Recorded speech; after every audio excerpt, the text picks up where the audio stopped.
Pero bueno, yo hoy vengo de parte del Centro Humano, es un centro de terapia y de evaluación psicológica. Que, ay, mi sorpresa, ya déjame en la primera. El nombre de esta exposición es La Clínica en la Escuela. Sí, ya les habían pasado la segunda, ya pasan. Sí, claro que sí. ¿Por qué? Actualmente, por mucho más razones que antes, ¿no? Pero yo inicié este proyecto, en realidad como no era una escuela, fue una escuela, ahora solo es un centro de terapia. Pero en aquellos entonces, estoy hablando de los 80s, lo concreté en el 89, pero ya el fracaso escolar de los niños iba en aumento en escuelas de gobierno particulares donde estaba, ¿no? Yo de los niños que trabajaba en terapia, yo era psicóloga, estaba dando terapia, pues no importaba si el problema era de aprendizaje emocional, de lo que fuera, de motricidad, había un factor común en todos ellos, que era una autoestima baja, ¿no? Y así empecé a darme cuenta de eso, y el problema es que se pensaba que esta cuestión de la autoestima o la autodevaluación venía de la casa, ¿no? Pensamos que la familia es la que debe educar, en la escuela les decimos, esto no me toca a mí, les toca a ustedes, ¿no?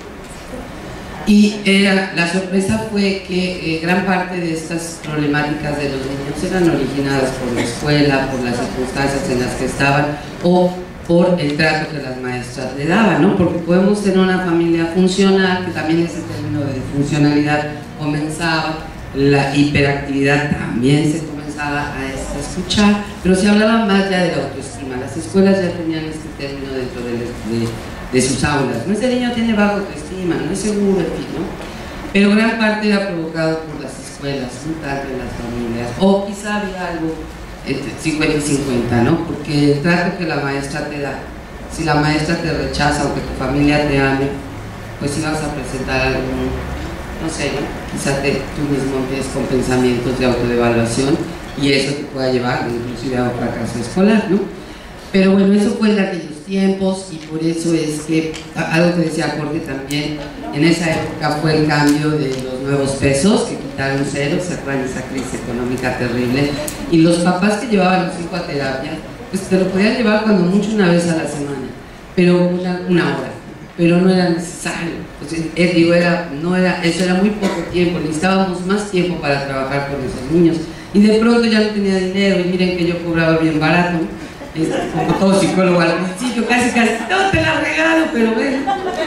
Entonces los papás me decían, ¿sabes qué, Rocío? No tengo dinero, tengo que pagar esto, tengo que pagar lo otro, te lo traigo. Yo los becaba, mi escuela siempre tuvo el 20% de niños becados de bajos recursos o de muy buenos recursos, pero que a veces esa familia entra en crisis y no tiene ni para comer en ese momento, ¿no? Y entonces los apoyábamos, ¿no? Desde ahí, con la idea de que los niños estuvieran bien y tuviéramos una mejor sociedad. Yo andaba muy altruista en ese momento y por hoy nada regalo, tengo que cobrarlo, ¿no? Porque tengo hijos ahora, en aquel entonces estaba sola, ¿no? Pero bueno, ahora, ¿por qué ahora sí? Y es mucho más importante ahora. Yo pensé que me iba a morir sin ver esto dentro de las políticas educativas, pero por fin llegó. Llegó el que consideremos la parte emocional, social, si ustedes lo quieren ver, socioafectiva dentro de la escuela, ya con políticas internacionales dentro de la nueva reforma educativa. Ahora, yo en México, pues en México y también no se crean, en otras partes del mundo también, hasta en España, hay escuelas muy tradicionales, ¿no? Inclusive en Estados Unidos. Pero bueno, la instrucción, lo que les interesaba a las escuelas es pues dar conocimientos, ¿no? Dar información y sobre esas estaban, ¿no? Los exámenes, los 10, en fin, ¿no? Pero se les olvidaba algo que es muy importante y era considerar la parte afectiva, ¿no? El desarrollo afectivo también dentro de la escuela o la parte emocional, como ustedes ya mencionaron, ¿no? Hablaban también ya desde entonces de educación integral, nada que ver, no había educación, ni ahora hay educación integral en la mayoría de las escuelas, ¿no? Pero ahora las políticas educativas lo están pidiendo. Hoy por hoy se incluye dentro de la... Bueno, pero antes de pasar a lo de la reforma, quería comentarles, ya lo han comentado algunos y estoy así como muy grata de saber que muchos estamos dentro de esta misma idea. Pero miren, las investigaciones desde los 70s, si ahora sí me pasas la siguiente, nos muestran este interés porque realmente se considera la educación, ¿no? Entonces tenemos a Mauco, que es mi tatish, se los recomiendo mucho, el ensayo que hizo Mauco sobre el desarrollo afectivo, Él nos dice que si existe un trastorno emocional o afectivo puede deteriorarse el desarrollo de la inteligencia. Claro, ¿no? Para nosotros ahorita creo que esto es muy obvio, ¿no? Pero en los 70 no tanto. De hecho se creó una corriente que se llama psicología afectiva, ¿no? Por el mismo interés. Alonso, por ejemplo, en el 85 nos está diciendo que el desarrollo integral del educando solo es posible si se consideran los aspectos afectivos y emocionales, ¿no? El Martínez Otero en el 2001 sostiene que el aspecto afectivo es tan importante en la escuela que la formación del niño escolar puede ser la causa de aceleraciones de su inteligencia y puede impactar en su funcionamiento y modificar sus contenidos cognitivos. Les puse así solo un ejemplo, como que desde los 70, los 80, no el de 2000, pero hay muchísima investigación actualmente. Oviol Soler en el 2005 en España, en el Colegio de La Salle, Bonanova, realizó una investigación que dio origen a un programa de educación emocional con resultados excelentes. Ya hagan de cuenta que es así como el Cumbres, ¿no? Que todos lados donde hay sus instituciones están llevando este programa, ¿no? Sobre educación emocional. Y Chabot van un poco más allá en el 2009 porque ya nos colocan las bases teóricas de todo esto, hablando de la inteligencia emocional, y que obviamente desde Mauco mencionan que puede ser educada, y puede ser educada desde la escuela, ¿no? Ahora, si para la siguiente, por favorcito. Estas son evidencias de ese interés desde los 70. Ahora, pero ¿qué está pasando, no? Actualmente tenemos muchísimo más información, dadas estas mismas investigaciones, se han desarrollado otras en donde vean lo que están saliendo a la luz, ¿no? De estas investigaciones. Por ejemplo, León y Rebel nos dicen en el 85 que la ansiedad tiene un impacto negativo sobre el razonamiento. Shapiro en el 89 nos dice que la percepción se limita cuando se viven emociones negativas. Phillips en el 2000, la reacción emocional que acompaña al estrés puede perjudicar a la memoria. Ledoux en el 2001, el sistema emocional monopoliza los recursos del cerebro como si las emociones tomaran el control de las funciones cognitivas y perceptuales. Human en el 2001 en Alemania nos dice que cuando la atención está monopolizada por una carga emocional negativa, el aprendizaje y el desempeño se verán afectados. Janet en el 2002 concluye que los primeros efectos por el estrés y la ansiedad son los primeros afectados son los procesos de atención. Kirsch deduce que la ausencia de emoción o una carga emocional muy grande puede afectar el juicio y el razonamiento, y concluyendo un poco todo esto, hablando de Chabot, reportan que cuando las funciones de base como la atención, la percepción, la memoria, el juicio y el razonamiento se afectan por las emociones, se puede fácilmente demostrar su impacto en el rendimiento escolar, ¿no? No sé qué piensen ustedes, pero hay muchísima investigación donde ya es muy claro que si el niño no se encuentra bien emocionalmente o en su desarrollo afectivo, puede venirle un fracaso escolar o, como hablaba Jorge, la inadaptación social o en su comunidad educativa. Y por eso tenemos ahora, pues ahora tienen otros nombres, pero el bullying, ¿no? Que esa violencia pues la veíamos también en la escuela. Y este fracaso escolar que da mucha pena, de niños muy inteligentes que al no saber cómo tratarlos o cómo orientarlos en su aprendizaje dentro del aula, pues simplemente se van. Ya en secundaria ya no quieren estar en la escuela, y en preparatoria yo conozco muchos jóvenes que intentan la abierta porque son como que autodidactas, les es más fácil, pero aún así va fracasando, ¿no? Porque o solamente pasan el examen, como que solo tienen información para pasar el examen y no es suficiente como para su interés, y de todo mundo van dejando. Bueno, pues ya les decía yo que hoy por hoy es mucho más importante que llevemos la clínica a la escuela, o que el perfil del psicólogo educativo igual cambie un poco y se prepare un poco también en la clínica para poder abordar estos problemas. Si me pasan la siguiente. Bueno, y esto que yo les decía que hoy es muy importante, que casi me muero, ¿verdad?, sin verlo, pero gracias a Dios lo vi, es esta nueva reforma educativa integral, se llama la reforma integral, conocida como, en primaria como la RIED, la reforma integral de educación básica, que se inició en preescolar en el 2004, y ya seguimos abarcando año con año hasta que ahorita ya en el 2012 se trabaja tercero y cuarto y ya quedó completa, ¿no? Todos los maestros ahorita deberían de estar trabajando conforme a la reforma. Pero bueno, viene algo así como que un poquito complicado, porque como es en base a competencias, eso ya lo sabemos todos, ¿no? Esos cambios. Si me pasan la siguiente, fíjense, es en base a competencias y hay un perfil único que va a venir desde preescolar, el trabajo de la maestra, hasta la preparatoria, que ahora ya es educación básica también, ¿no? Todos los que estamos ahí debemos trabajar con los mismos fines, desde que son chiquititos. Ahora, ¿cuáles son estas competencias? Son 5, vamos a decir en términos generales. Las competencias para el aprendizaje permanente y las competencias para el manejo de la información. Esas dos como que tienen que ver más con cuestiones cognitivas, pero ya desde la tercera comenzamos a ver esta parte afectiva y emocional. La tercera dice competencias para el manejo de situaciones. La cuarta, competencias para la convivencia. Y la quinta, competencias para la vida en sociedad.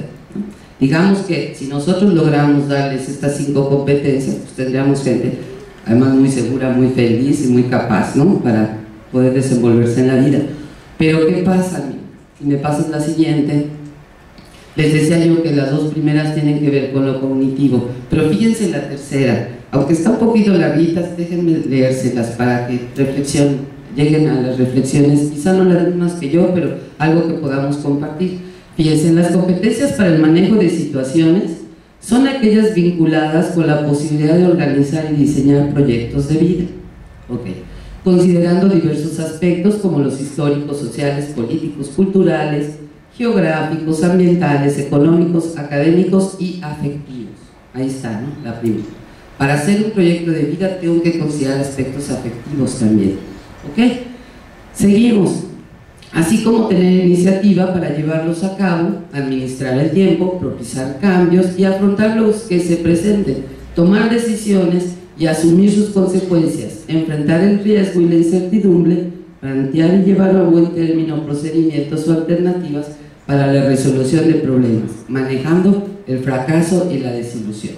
O sea, dentro de las competencias, me quedan 3 minutos, dentro de las competencias, ¿no?